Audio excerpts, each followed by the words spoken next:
We have here another match here with Tron.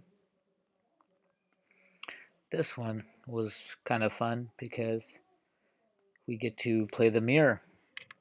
I keep this hand. It's got mana, Eldrazi Temple, and Chalice of the Void is really strong. So I keep this hand. They play out of mine, so immediately I regret the keep slightly because Chalice of the Void is actually just useless. It's 100% a blank in this matchup. It gets boarded out for the mirror. So he's gonna play out a Mind Stone. Gonna play out Eldrazi Temple first, and then obviously the Mind. Get the Matter Reshaper out on the field. He's just gonna pass. So I'm gonna play out a Thought-Knot Seer. I believe he passed because he was mana dead. Mana screwed. So Thought-Knot is gonna resolve here. I get to take a look at his hand, and he's got double Thought-Knot and a double Dismember and a Walking Ballista. So I take one of the Thought-Knots because I don't want to have to fight through two Thought-Knots just ripping apart what's left of my hand.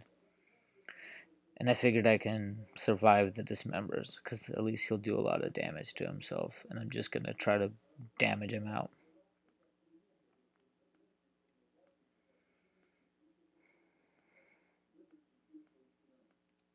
So he's going to use one Dismember on the Thought-Knot there.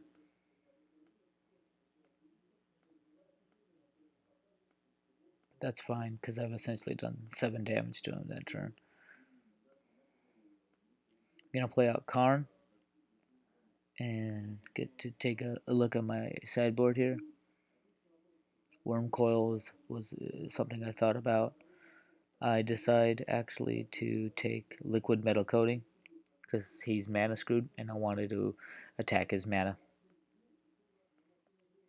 And disabling Mind Stone for right now was good with Karn's passive ability, so he's gonna come in and then dismember the Matter Reshaper I have, which is a bummer because that means he's gonna get to take down Tron or Karn, I should say,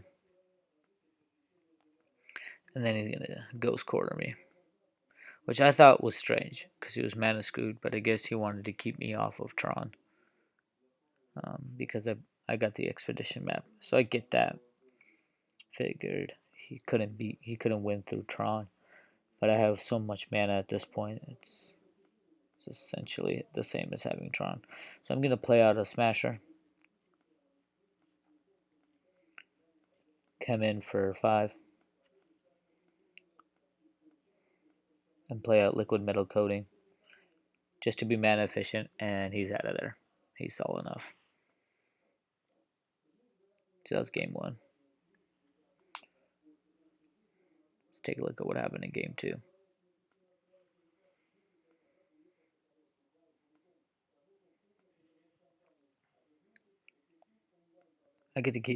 I decided to keep this hand. Double Smasher and a Dismember for removal. Pretty enticing to me. Plus, I have Tron on turn 3, which in the mirror is actually very powerful if you don't get Ghost Quartered, which I thought I might since he has his own map. But he's got Temple, which is also a pretty scary start if you have the gas to pay it off. But luckily, he didn't have a Thought-Knot, so I escape narrowly the jaws of a turn 2 Thought-Knot Seer. If Thought-Knot Seer actually has jaws, it's kind of a weird looking creature.